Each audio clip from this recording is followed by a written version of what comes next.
Welcome to FoxTales Movie Club. I'm Sebastian Fox. And I'm Tony Sherman. Each video we take a chosen movie and lead a discussion on our thoughts and opinions. We will be getting into the character, plot, and technical achievements with no regards for spoilers. So if you haven't seen this movie and don't want to hear said spoilers, you have been warned. Also stick around to the end to hear the topic for our next video. Today's movie is Iron Man 2.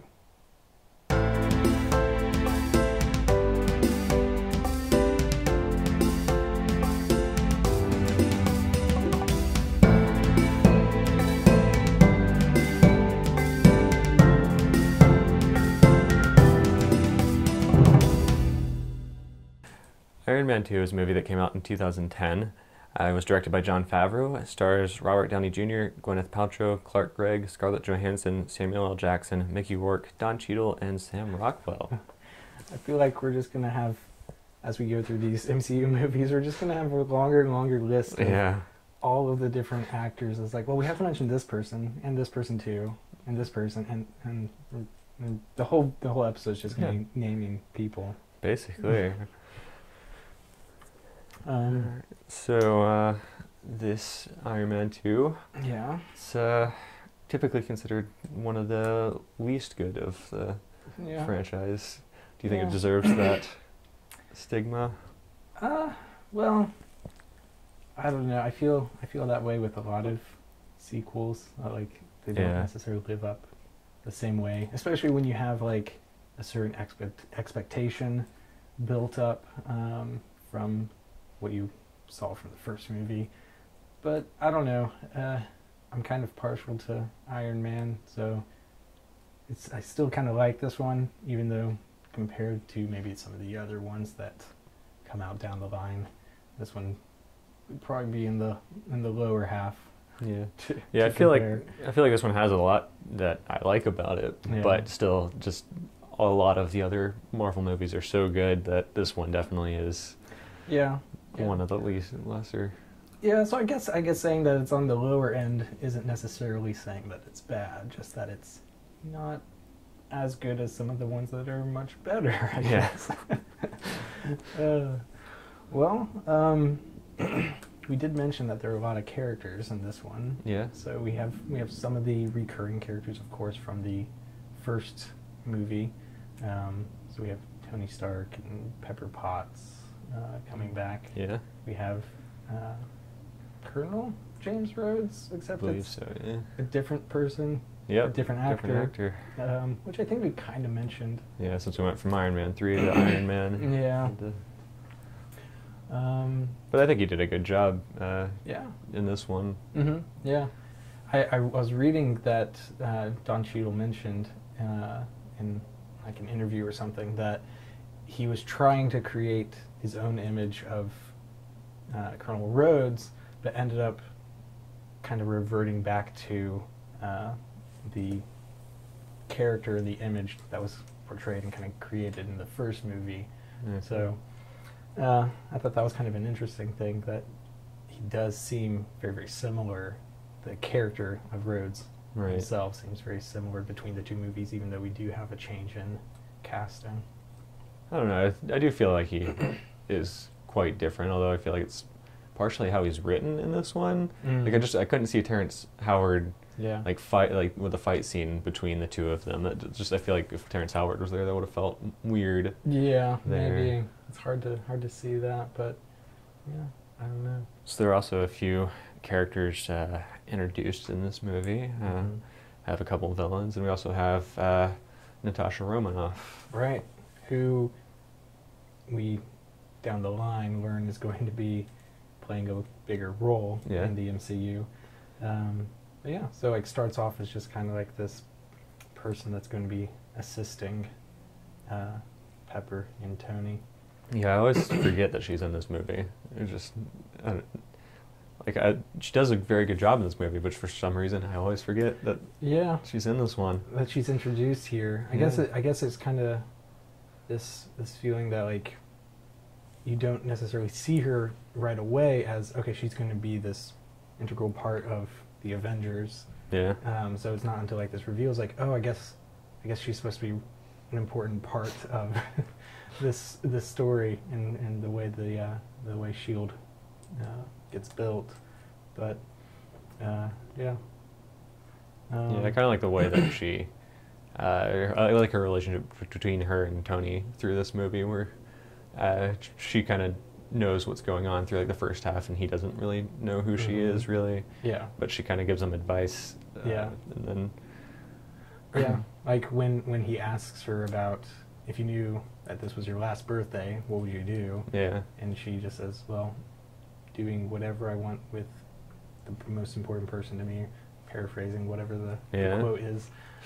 So like she realizes why he's asking, of course, because she knows what's going on, but it is kind of like she doesn't, it seems like a very innocuous kind of advice. It's like, oh yeah, that's just advice that anyone might give, even if they weren't aware of what was going on. Yeah, one thing that I always thought strange with her character in watching this movie was near the end when she frees Rhodes from Ivan's control, because it always just felt like it just kind of came out of nowhere that she was good at computers and such.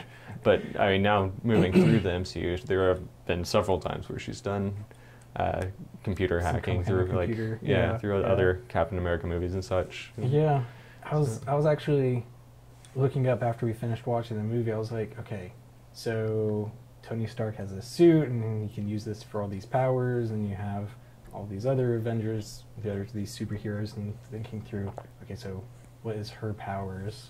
And it was more just like, well, she's just kind of like this super agent spy type character who's like really smart and really good at fighting and stuff. So it's like not really like a superhero, but kind of like a superhero, I guess. It's just like a very normal kind of person that just has some kind of super abilities. So kind of different from Thor, who's kind of this god of thunder and electricity and whatnot. Yeah. Yeah, I always thought it was weird that Hawkeye always got that stigma of being the one character of the team that didn't really seem to fit in, but she's also kind of the same. Yeah. So I don't know. We mentioned the villains. Yes. We have two very interesting villains here that I feel they have like two different parts that they kind of bring to the villain table. Yeah. We have Ivan Vanko, and then we have Justin Hammer, where Ivan Vanko kind of is much more quiet and reserved, and he kind of just has this knowledge that his father gave to him, the technology and all the information, but then not necessarily the means to develop that wide scale. Whereas Justin Hammer has the money and tries to develop the technology, and then we get kind of an interesting scene when he works with Rhodes, and it's like, oh yeah, I've got a bunch of weapons I can give you for your suit. It's a gun and a rocket, some kind of missile. Yeah. It's like, okay, that's not really that crazy when it comes to technology, but yeah. Yeah, the character of Hammer I find very interesting, just how I think Sam Rockwell does a very good job playing the character where he's trying to be this very like aloof kind of. More like Hammer's trying to be like this big personality where he's trying to fit in with and trying to go head to head with Tony and such. Yeah, where he like always calls him Anthony to try to throw him off, but it never works. So Tony just doesn't really take him too seriously to some degree. Yeah. So one thing Hammer said that I thought was weird was when he was first met Vanko, he was saying that he liked to eat desserts first. And it's kind of his character where he just kind of wants things without working for them. He wants things now. And but then like contrasted with that, like there was a scene where Tony and Pepper were on a plane and and Tony comes out with a plate of food for Pepper, and he says he's been cooking it for like 3 hours for like this one plate of food.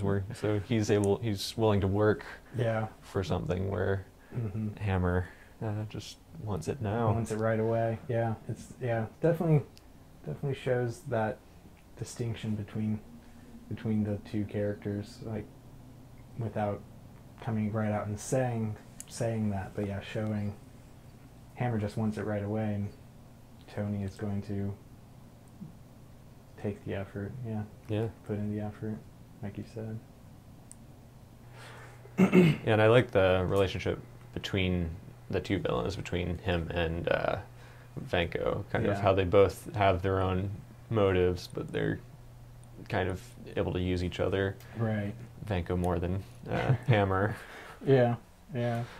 So like it seems as if that Hammer kind of has his thumb over Ivan Vanko, but it's more of the other way around. Yeah. And it's not until like the end of the movie that Vanko reveals, oh yeah, I have control of all of the drones that I'm trying to steal from you. That I want control of this technology that should belong to me and my father. Yeah. But yeah, it's kind of interesting. Yeah, with his father, kind of brings in Howard Stark, who plays a pretty big role. Yeah. In this movie. Right. Yeah. We get Tony talking about legacy. Yeah. And going back to his father and thinking about, okay, what did Howard Stark do in that 1934 Expo or whatever year it was. Right. So yeah, we get this history and this talking about this legacy of what his father was looking for, what Tony's father was looking for. Yeah, I like how they're able to sort of have that relationship develop, even though Howard's dead, but it's still through that video that Tony finds, he's able to kind of resolve some things. Right. Yeah. Resolve and connect and learn more about what his father's what his father was really trying to go for. Which, thinking about that, the expo and the buildings and whatnot, the different parts of the expo being the design for this new element. If only making a new element was so simple.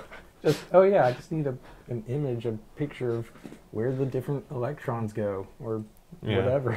Like, I figure it's probably a little bit more scientific than that, but it's kind of funny the way a lot of movies approach science like that. So it's like, yeah, this is like fantasy science. Yeah.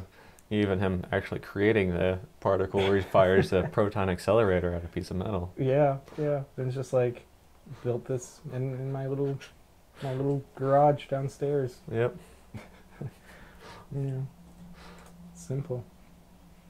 Going back to Vanko, something I thought was interesting was kind of how he was introduced in this movie.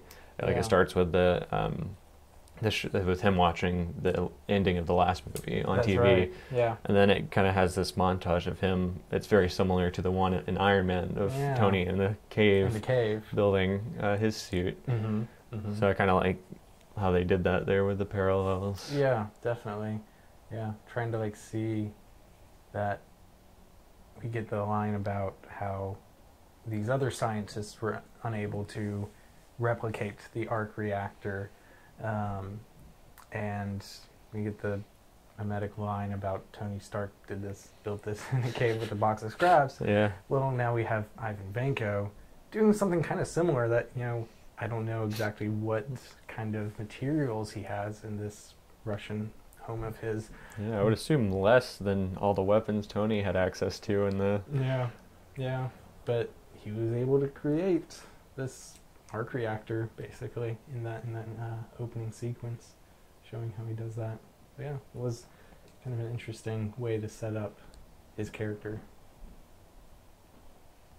We do get Ivan Vanko as this villain, but there were certain parts of the movie where they tried to humanize him and make him more than just this bad guy, right?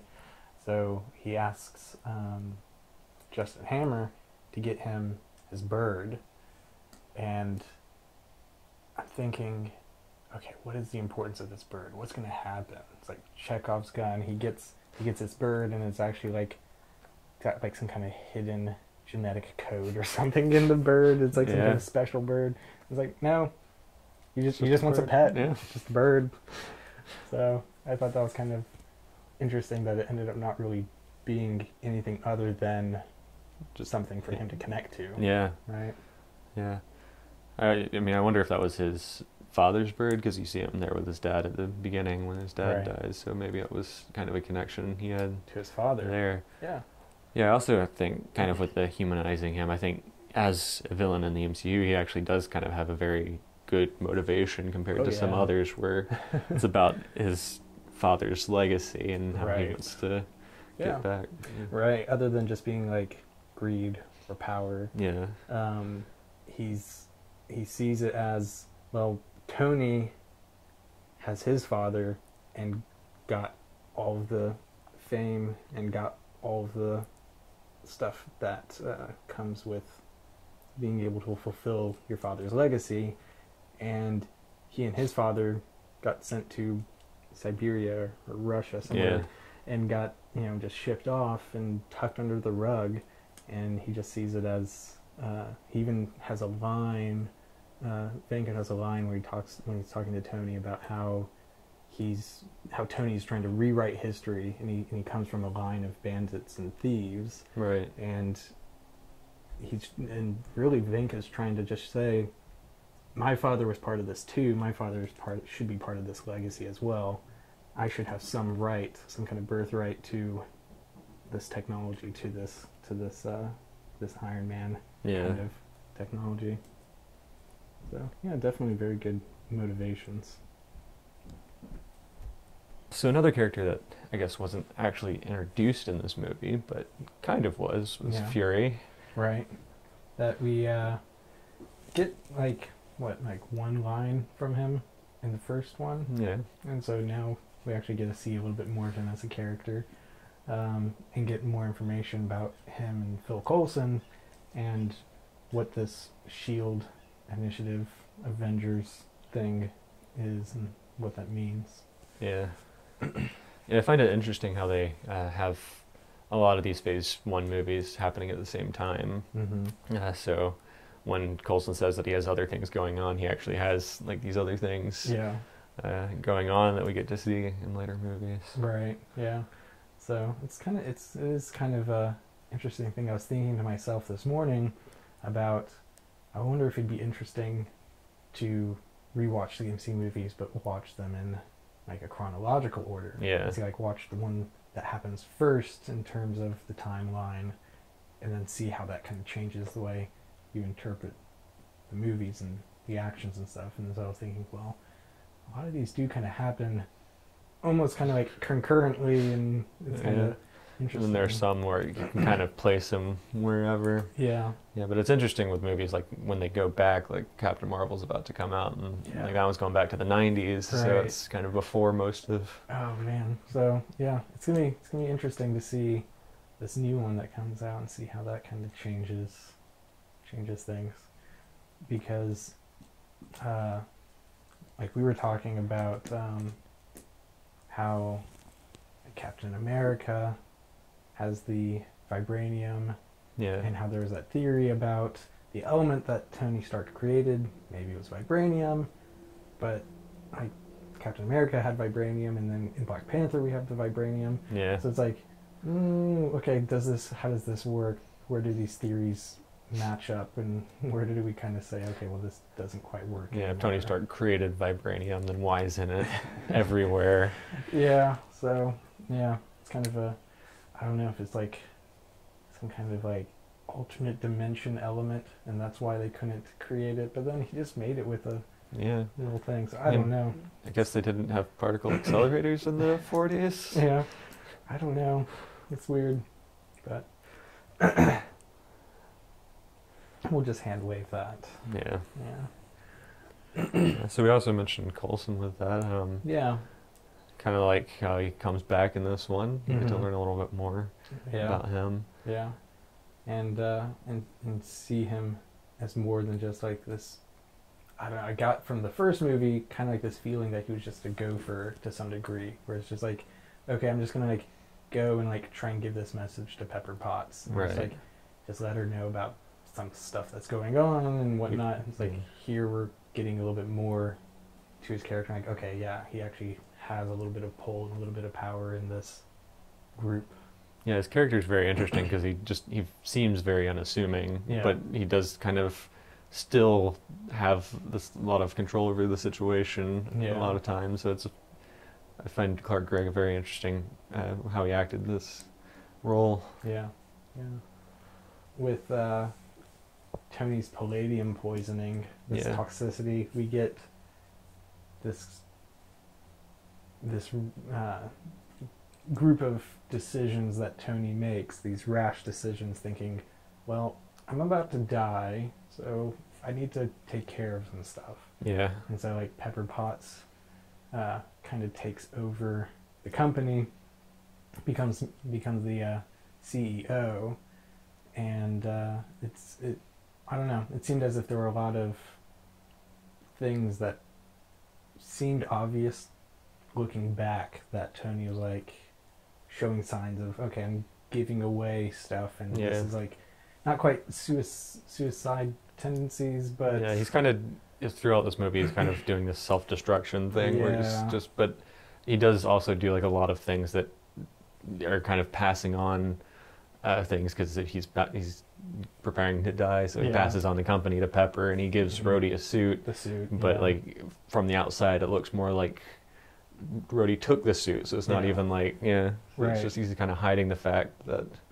he's hurting, but exactly. So it's definitely an interesting thing for Tony to do that, but it's then kind of like brings the SHIELD people back in with, okay, yeah, we knew about this thing going on, and we can fix it if you let us. Or you can fix it. We'll give you the way to like figure out how to fix it, but it's still in your hands. Which I guess that's kind of an like could be it's kind of deep. Like, we're giving you the life preserver, but you still have to go and take the action to use it and do what needs to be done, rather than just saving him and then not necessarily allowing Tony to grow out of those self-destructive behaviors. So there are a couple sequences in this movie that I found interesting. One is the scene that's always in these Iron Man movies, the suiting up sequence of this one. It has the case that turns into his suit. It's a very interesting way to take it. Yeah, it's kind of like this. He's realizing that he's going to have to be Iron Man more frequently. In the beginning of the movie, it talks about him like doing all these different things around the world, and he talks about like privatizing global peace or something like that. Yeah. And so having this suitcase that he can kind of just take wherever allows him to have that suiting up sequence, this transformation sequence into Iron Man on the go. So I also kind of like how that evolution continues throughout all of the movies, because this one he has the suitcase where he has to carry it around, and then in Avengers he has the bracelet where the thing comes and picks him up, and then Iron Man 3 he just has the different pieces that come that fly in, and then in Infinity War he has the nanotechnology, nanoparticles. So I kind of like that evolution there. So you get a lot of, like you said, a lot of these suiting up sequences in each of the movies where he's transforming into Iron Man. Makes me think of like the Magical Girl anime shows, like Sailor Moon or something, where they like transform, and it has like the whole like, okay, the bad guy's just gonna sit there and wait while we spend 30 seconds to like spin around and twirl and put on tutus or whatever and become the hero. Like, okay, but another sequence I found interesting was near the beginning when Tony was leaving the expo. At the beginning, there were these few shots that were from his perspective of him just kind of walking through the crowd, and I think that was where the Stan Lee cameo was there at the beginning. But it just it seemed very different from anything else in the MCU. Just the POV shots, just kind of, I guess, kind of literally puts you in Tony's shoes to see, okay, here he's kind of this big man on the scene with all these people kind of flocking around him. But yeah, I don't know. It's kind of interesting in that POV.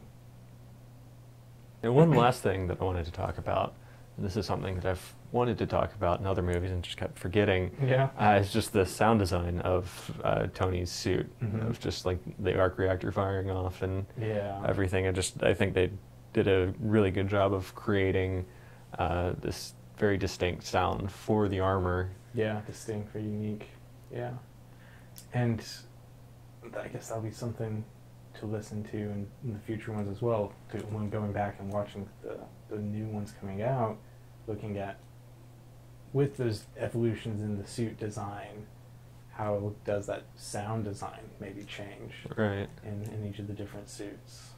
It'll be something to look at. So I guess we can talk about the end credit scene again. Yeah. With going back to Phil Coulson. Yeah, Phil Coulson going out to Arizona, the land of enchantment. Is that what it is? Yeah.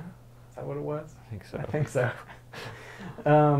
Yeah, so we get, I don't know if this was intentional or not, but I mean, I would think characters and names would be kind of an intentional decision, but we have the villain Justin Hammer, who maybe had been foreshadowing the arrival of Thor's hammer, Mjolnir, there in the end credit scene. I'm sure that's what they were going for. That's exactly what they were going for. It's all connected. It's all connected. Justin Hammer lives inside Thor's hammer. Theory confirmed. So when we did Iron Man 3, we had talked about doing rankings for these movies, and we kind of think we've been forgetting for the past couple. Yeah. But yeah, we should go back and kind of work on that. Yeah. So let's see through them. So starting, we had Iron Man 3. Iron Man 3. And then, so where would you put Iron Man, above or below Iron Man 3? That's such a hard one. I really, really liked Iron Man 3 because of how much it gets into Tony's character. It's a hard choice. I think I'm going to put Iron Man 3 slightly above Iron Man. Really? Okay. I think so. I think I would have gone the other way. Yeah? Yeah. Okay. Yeah, do you want to have separate lists, or do you want to try to create one that you agree on? I think we can have our separate lists. Like, okay. I have a list and you have a list, and we'll see how we compare them. Okay, so I'm going to put Iron Man first before Iron Man 3. Okay. Yeah, and then The Incredible Hulk. Incredible Hulk. Yeah, I'm not too much of a fan of that one. Yeah, I don't know.